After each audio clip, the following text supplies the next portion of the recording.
Assalamualaikum warahmatullahi wabarakatuh. Kami dari kelompok 10 yang beranggotakan saya sendiri Bagiatus Syifa Madinah dan teman-teman saya Alia Nur Rahmah dan Muhammad Arif Wicaksana. Kami ingin mempresentasikan salah satu materi dari mata kuliah Teologi Islam dengan dosen pengampu Bapak Muhammad Ridwan Effendi SPDI MUD, yaitu materi tentang pemikiran kalam gerakan Wahabi dan gerakan Ahmadiyah, sejarah dan pemikirannya. Yang pertama adalah Wahabi. Wahabi atau Salafi adalah sebuah aliran reformasi keagamaan dalam Islam.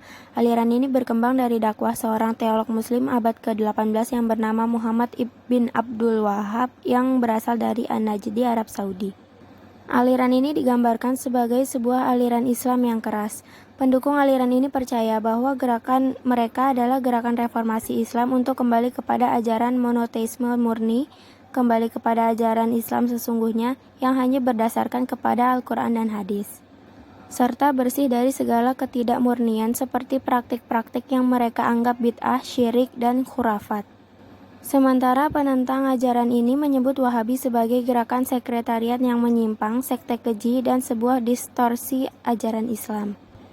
Dakwah utama Wahabisme adalah tauhid, yaitu keesaan dan kesatuan Allah. Ibnu Abdul Wahhab dipengaruhi oleh tulisan-tulisan Ibnu Taimiyah dan mempertanyakan interpretasi Islam dengan mengandalkan Al-Quran dan hadis. Ia mengincar kemerosotan moral yang dirasakan dan kelemahan politik di semenanjung Arab dan mengutuk penyembahan berhala, pengkultusan orang-orang suci, pemujaan kuburan orang yang soleh, dan melarang menjadikan kuburan sebagai tempat beribadah. Menurut seorang penulis berkebangsaan Saudi, Abdul Aziz Qasim dan yang lainnya, yang pertama kali memberikan julukan Wahabi kepada dakwah Ibnu Abdul Wahhab adalah Kesultanan Utsmaniyah. Kemudian bangsa Inggris mengadopsi dan menggunakannya di Timur Tengah. Wahabi tidak menyukai istilah yang disematkan oleh beberapa kalangan tersebut kepada mereka dan menolak penyematan nama individu, termasuk menggunakan nama seseorang yang menamai aliran mereka. Mereka menamakan diri dengan nama Salafi dan gerakannya dengan Salafiyah. Istilah Wahabi dan Salafi sering digunakan secara bergantian, tetapi Wahabi juga telah disebut sebagai orientasi tertentu dalam Salafisme yang dianggap ultra-konservatif. Namun dapat disimpulkan, Wahabi merupakan gerakan Islam Sunni yang bertujuan untuk memurnikan ajaran Islam dari ajaran-ajaran atau praktik-praktik yang dianggap menyimpang seperti syirik, ilmu hitam, penyembahan berhala, bid'ah, dan khurafat. Ia mengincar kemerosotan moral yang dirasakan dan kelemahan politik di semenanjung Arab dan mengutuk penyembahan berhala, pengkultusan orang-orang suci, pemujaan kuburan orang yang soleh, dan melarang menjadikan kuburan sebagai tempat beribadah. Menurut seorang penulis berkebangsaan Saudi, Abdul Aziz Qasim dan yang lainnya, yang pertama kali memberikan julukan Wahabi kepada dakwah Ibnu Abdul Wahhab adalah Kesultanan Utsmaniyah. Kemudian bangsa Inggris mengadopsi dan menggunakannya di Timur Tengah. Wahabi tidak menyukai istilah yang disematkan oleh beberapa kalangan tersebut kepada mereka dan menolak penyematan nama individu, termasuk menggunakan nama seseorang yang menamai aliran mereka. Mereka menamakan diri dengan nama Salafi dan gerakannya dengan Salafiyah. Istilah Wahabi dan Salafi sering digunakan secara bergantian, tetapi Wahabi juga telah disebut sebagai orientasi tertentu dalam Salafisme yang dianggap ultra-konservatif. Namun dapat disimpulkan, Wahabi merupakan gerakan Islam Sunni yang bertujuan untuk memurnikan ajaran Islam dari ajaran-ajaran atau praktik-praktik yang dianggap menyimpang seperti syirik, ilmu hitam, penyembahan berhala, bid'ah, dan khurafat.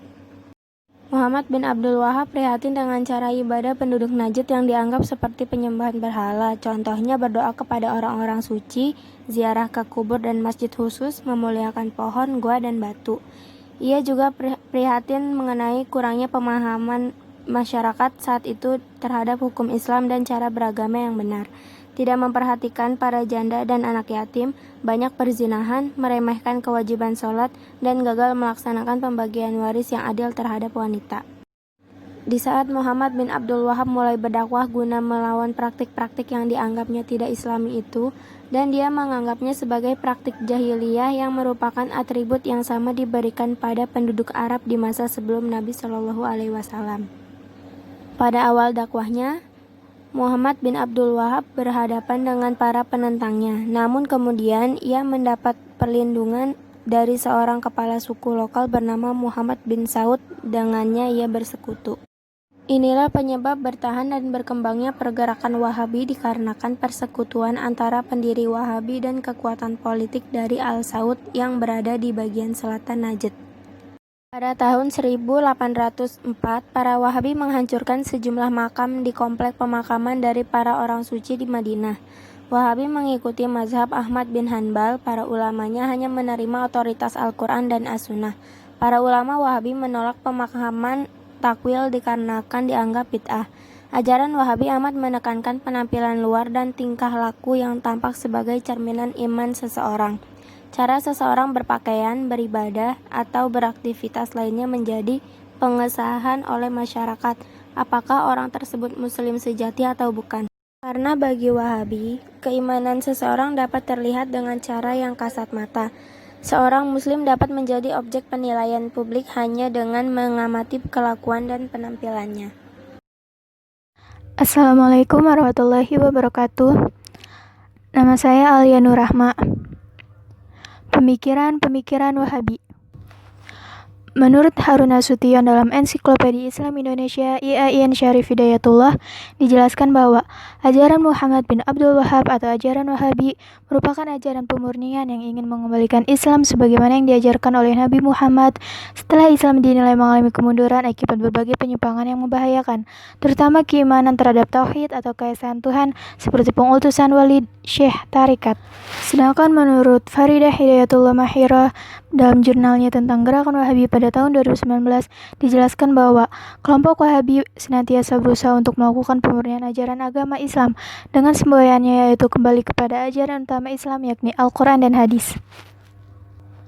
Dari kedua pendapat tersebut, kelompok kami menyimpulkan bahwa ajaran Wahabi yaitu ajaran yang ingin mengembalikan ajaran Islam menjadi ajaran yang berpedoman pada Al-Quran dan Hadis. Kenapa ajaran Wahabi berpikir untuk mengembalikan ajaran Islam ke Al-Quran dan Hadis? Memang apa yang terjadi? Menurut Fari Hidayatullah dalam jurnalnya, dijelaskan bahwa dalam pandangan Wahabi, umat Islam sekarang tengah berada dalam kesesatan akidah yang amat parah akibat disebabkan terlalu mengagung-agungkan para aulia, menziarahi kuburannya, meminta syafaat darinya, serta melakukan hal-hal yang tidak ada referensinya dalam Al-Quran dan Hadis. Sedangkan menurut Mulyana Idris dan Muhammad Sahlan pada jurnalnya yang membicarakan tentang gerakan Wahabi pada tahun 2018, dijelaskan bahwa Muhammad bin Abdul Wahab merasa bahwa praktik-praktik khurafah yang menimpa kaum muslimin di negerinya bukan saja terbatas pada pemujaan kuburan orang saleh dan melepas nazar di kuburan, akan tetapi juga menjalar kepada pemujaan-pemujaan benda. Sebagai contohnya yaitu sebagian anak negeri tempat kelahirannya Yamamah atau yang sekarang disebut Riyadh, banyak sekali yang memuja pohon kurma karena dianggap oleh mereka dapat memberikan jodoh. Juga tidak sedikit dari penduduk kota Dar Ayah, tempat dia memulai melancarkan dakwahnya, mengunjungi goa yang dianggap keramat. Perbuatan tersebut dipandang olehnya sebagai syirik, karena itu ia menyerukan untuk tidak melakukan hal tersebut.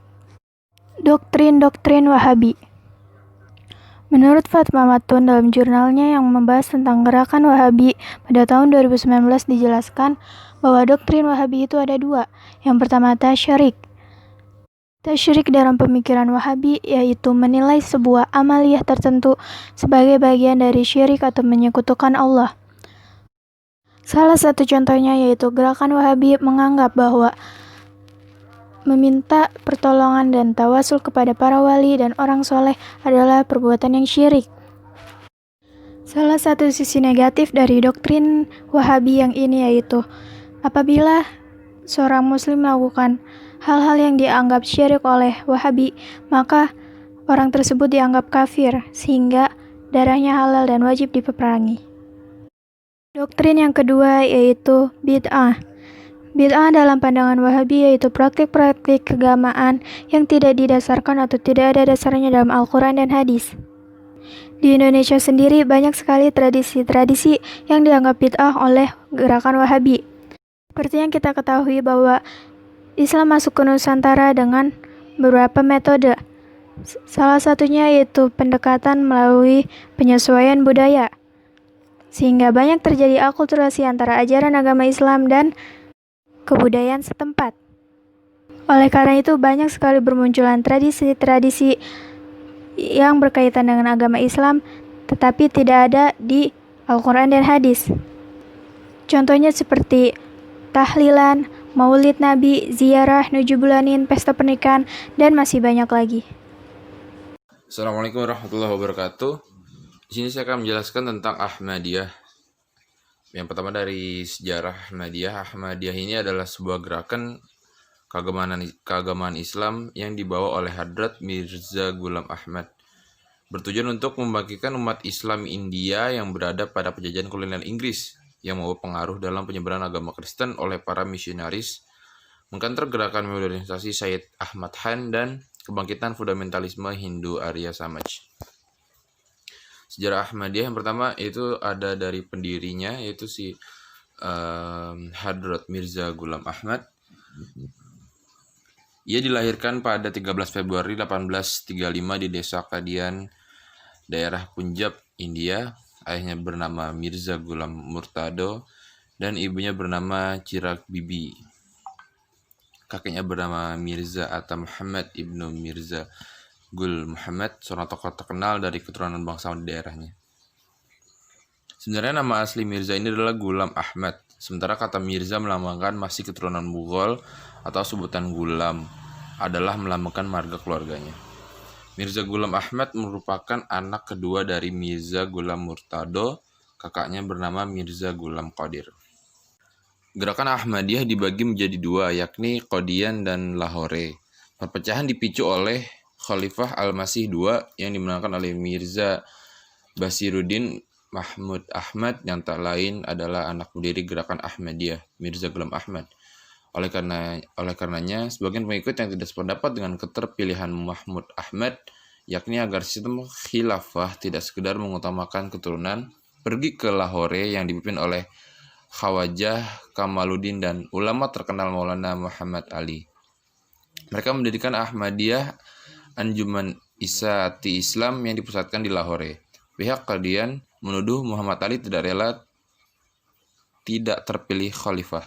Namun pihak Lahore menyatakan bahwa pemilihan tidak dieksploitir untuk mengarahkan khalifah sebagai bercorak kekeluargaan Mirza Ghulam Ahmad. Sejak itu pula terjadi perbedaan pokok antara Ahmadiyah Lahore yang menolak kenabian Ghulam Ahmad walaupun masih tetap mengakui Al-Masih dan Al-Mahdi, dengan Qadian mempertahankan kenabian Ghulam Ahmad. Mirza Ghulam Ahmad mengaku mendapatkan wahyu karena merasa dirinya sebagai orang yang diutus oleh Tuhan dan dengan segala kemampuan ilmu yang pernah ia dapatkan dari ayahnya dan gurunya. Ayahnya adalah seorang tabib terkenal dan gurunya adalah pengajar Al-Quran. Dia belajar ngaji dengan gurunya. Dan dengan ilmu-ilmu yang ada, dia membuat sebuah paham, membuat sebuah aliran. Dan pada saat itu, yang dimaksudkan untuk menarik perhatian orang-orang yang telah kehilangan kepercayaan terhadap Islam dengan pemahaman yang lama. Jadi gerakan Ahmadiyah ini merupakan suatu gerakan pembaruan yang bersifat liberal dan cinta damai. Dinyatakan sebagai aliran sesat. Mengapa dinyatakan sebagai aliran sesat? Karena menistakan kehadiran Nabi Muhammad SAW sebagai nabi terakhir, sebagai nabi akhir zaman, yaitu adanya nabi setelah Nabi Muhammad, yaitu Nabi Mirza Ghulam Ahmad, dan itu sangat tidak dibenarkan dalam Islam. Selanjutnya adalah tentang pemikiran Ahmadiyah. Jemaat Ahmadiyah Qadian ini mengajarkan suatu ajaran yang berhubungan dengan hal yang diuraikan sebagaimana berikut. Yang pertama adalah paham kenabian. Kenabian dalam ajaran Jemaat Ahmadiyah Qadian, Ghulam Ahmad diyakini sebagai nabi oleh pengikutnya. Menurut Jemaat Ahmadiyah Qadian ada 3 kategori kenabian, yaitu yang pertama, Nabi Syahib Asy-Syariah dan Mustaqil. Nabi Syahib Asy-Syariah adalah nabi membawa syariat dan hukum perundang-undangan Allah Subhanahu wa taala. Sedangkan sementara Nabi Mustaqil adalah hamba Allah yang diangkat sebagai nabi yang tidak mengikuti nabi sebelumnya. Yang kedua adalah pewahyuan. Kalangan jemaat Ahmadiyah mengaku dan meyakini bahwa Mirza Ghulam Ahmad adalah Al-Mahdi yang tidak dapat dipisahkan dengan Al-Masih. Karena Al-Mahdi dan Al-Masih adalah satu tokoh dan satu pribadi. Al-Masih seperti yang diberitahukan dalam hadis sahih akan turun kembali ke dunia dan dia adalah seorang nabi yang ditugaskan oleh Allah untuk membunuh Dajjal di akhir zaman. Itulah sebabnya kemahdian Ahmadiyah tidak dapat dipisahkan dengan masalah wahyu. Wahyu yang disampaikan kepada Al-Mahdi adalah untuk menginterpretasikan Al-Quran sesuai dengan ide pembaharuannya. Selanjutnya ada tentang khilafah. Ahmadiyah memahami konsep khilafah baik Qadian maupun Lahore sebenarnya sama-sama mendasarkan pemahamannya pada Al-Quran. Namun demikian, di antara kedua aliran Ahmadiyah tersebut berbeda dalam memberikan penafsiran. Menurut Basiruddin Mahmud Ahmad, Khalifah II Ahmadiyah Qadian, bahwa kata khalifah atau pengganti dalam Al-Quran dipahami dan dipergunakan dalam 3 pengertian. Pertama, khalifah dipergunakan untuk nabi-nabi yang disinyalir sebagai pengganti Allah Subhanahu wa taala di dunia, seperti Nabi Adam yang disebut sebagai khalifah pada Quran surat Al-Baqarah ayat 31 sampai ayat 32. Dan dalam arti yang sama seperti Nabi Daud pada Quran surat Shad ayat 27. Kedua, khalifah dipahami sebagai makna bagi umat atau kaum yang datang kemudian seperti Nabi Soleh yang diutus oleh Allah untuk kaum Samud yang berkuasa setelah kaum Ad. Ada di Quran surat Al-A'raf ayat 70 dan 75. Khalifah dalam pengertian ini adalah para pengganti Nabi yang dipilih oleh kaum dan umatnya sendiri seperti Abu Bakar yang menggantikan Nabi Muhammad SAW. Ketiga, khalifah dipergunakan untuk menjelaskan para pengganti Nabi karena mereka telah mengikuti jejak para Nabi sebelumnya. Proses tersebut secara langsung diangkat oleh Allah Subhanahu wa taala. Khalifah dengan pangkat Nabi ini berkedudukannya sebagai pengganti atau pendamping bagi Nabi yang sebelumnya atau pada masanya, seperti Nabi Harun yang merupakan khalifah bagi Nabi Musa. Quran Surat Al-A'raf ayat 143. Khalifah dalam pengertian yang pertama dan ketiga hanyalah para pemimpin rohani.